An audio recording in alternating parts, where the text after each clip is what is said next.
Vous voyez? Ça, c'est les tapis sur le champ. Nous sommes maintenant à Biret, un village du parc de Jiaoling. Et il s'agit dans le cadre de ce projet de l'UNESCO de régénérer les écosystèmes de mangroves. Donc pour dire, il y a 2 ans, ici dans cette parcelle, il n'y avait pas d'arbres, il n'y avait pas de végétation. Elle le coupe bien. Hein.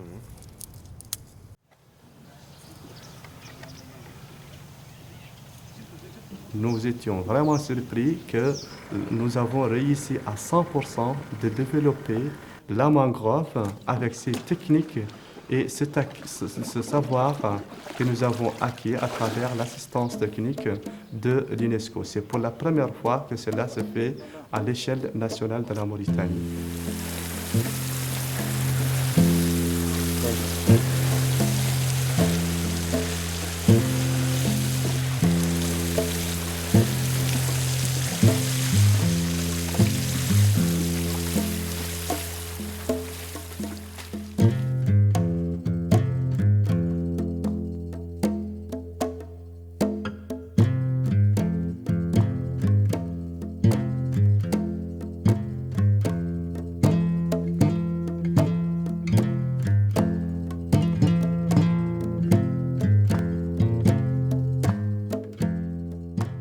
La EFI está allí a través de nuestro trabajo y nuestra relación con nuestros socios, que son en este caso tanto el gobierno mauritano como la Agencia de Naciones Unidas. Pues la verdad es que el medio ambiente es imprescindible para el desarrollo sostenible. La degradación sobre el medio ambiente que ha tenido en los últimos años en Mauritania ha sido muy importante. Un análisis sobre el tema de la flora nos hace recomendaciones sobre la capacidad de restaurar o la necesidad de restaurar la flora en este parque. Entonces, a partir de esto aparece el mangrove. نحن الآن نتواجد عند فتحة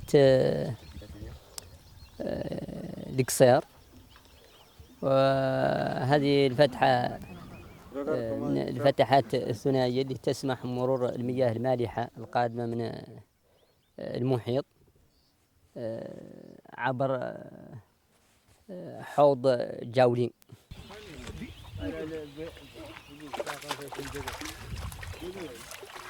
تعتبر هاي المنطقة كانت من أغنى المناطق بالتنوع البيولوجي، وبعد سنوات الجفاف انقرض الكثير من الحيوانات اللي كانت موجودة في هذه المنطقة، وكذلك العديد من أصناف النباتات والأشجار.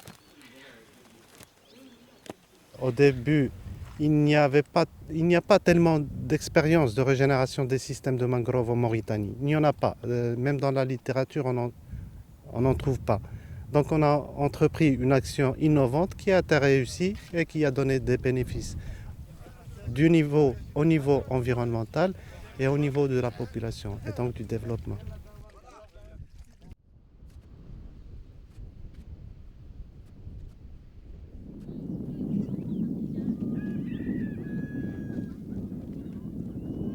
A partir de esto y relación de la sociedad, de las personas que viven en la zona, con la conservación del parque, no solo desde la perspectiva de la flora, sino también de la fauna, y cómo a partir de las áreas naturales tienen también y pueden reflexionarse como una propuesta de generación de economía relacionada con el medio ambiente, y esto finalmente redunde en las mejoras de las condiciones de vida por una mejor capacidad de producción y de actividades que se pueden, tanto en el sector productivo como puede ser también relacionado con el turismo ambiental, cultural.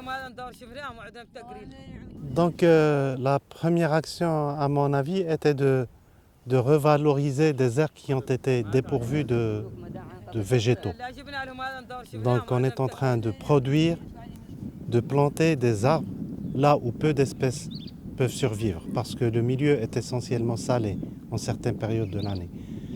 On est en train aussi de produire de la biomasse végétale comme fourrage pour les animaux. Donc on leur a montré des choses simples, on devait passer par les pépinières de mangroves et puis planter ces aires-là. Et maintenant on voit le résultat. Les arbres sont assez grands Et on voit que ça fait du bien aux cheptels. La nourriture, ils se nourrissent à partir des mangroves. Et ça fera du bien aussi aux pêcheurs parce qu'ils auront plus de pêche dans le futur. Creo que del conjunto de los proyectos, de los programas que fueron aprobados aquí en Mauritania con el tema del objetivo del milenio, el fondo para los objetivos del milenio de que contribuyó España, yo podría decir que este es uno de los que más resultados ha sacado. Pour que le projet marche, fonctionne bien, il faut que les populations s'approprient du projet, ils comprennent. Il est fait pourquoi, il est destiné pourquoi, quelle est son utilité. Donc il y a une partie où il y avait la sensibilisation de tous les villages. Il y avait 4 villages. Le village de Biret, le village d'Al-Qahra, d'Al-Rahma, d'Al-Bark.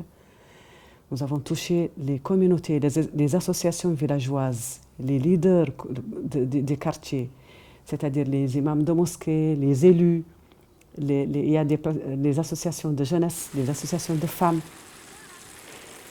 Donc tous ces avantages-là, c'est à la population dans le futur de le gérer. Ils doivent être sensibilisés.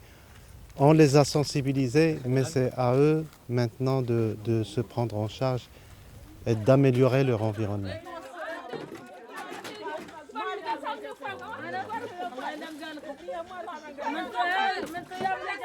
Chaque jour, ils arrosent le matin, ils arrosent le soir.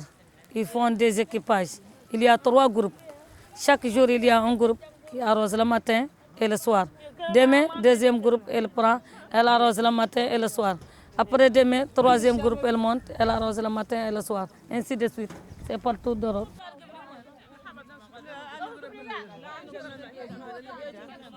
Pour les mangroves, pourquoi ici il y a les femmes? Ici dans le village, tous les hommes ils partent à Nouakchott pour travailler. Et il ne reste que dans le village des vieux qui ne peuvent pas travailler, ne peuvent pas arroser. Il reste des vieux qui ne peuvent rien s'occuper. Et d'autres hommes qui sont jeunes, ils sont partis à Nouakchott pour travailler, pour gagner quelque chose pour leur famille, qui sont très pauvres. Et ensuite, ce sont les femmes qui s'occupent de tout qui est dans le village. Les femmes ont profité de prendre ça en charge, qui va les aider un peu à leur repas du jour. Cette restauration écologique doit se faire en termes de régénération des ressources naturelles au profit de la population locale. Donc c'est pourquoi la population qui était initialement farouchement opposée à l'idée de créer le parc, maintenant ils ont si l'importance de la création du parc national du Djaouling et de sa mission, parce que ça a contribué à l'amélioration de leurs conditions de vie à travers la régénération de ces ressources naturelles, à savoir particulièrement la pêche, particulièrement l'élevage, également l'artisanat et le maraîchage aussi, qui font de retombées directes à la population locale. Quand on leur amène quelque chose, il faut amener quelque chose qui est rentable, qui a un bénéfice, qui va lutter contre la pauvreté. Les gens, ils vont bien regarder ça, ils vont bien surveiller ça.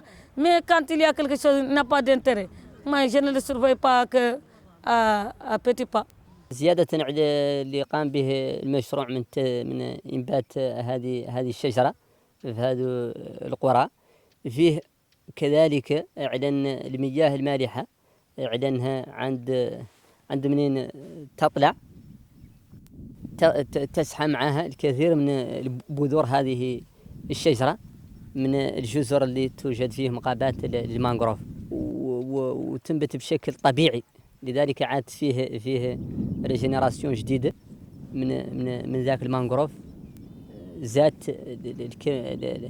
المساحات اللي زرع المشروع.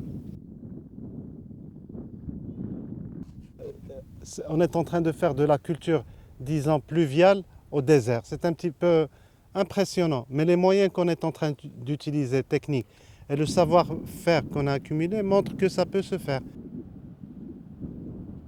Nous avons acquis le savoir, la technique de développement et de régénération de l'espèce Avicennia germinans en termes de régénération des écosystèmes de mangrove. Donc dans notre plan d'aménagement, et de gestion future, nous allons dédier une composante importante de régénération des écosystèmes de mangroves afin de pouvoir répondre à notre mission de restauration écologique de cet ensemble d'écosystèmes et de biodiversité au profit, bien évidemment, de la population locale à une échelle plus large à la population au niveau de toute la Mauritanie et à l'univers entier.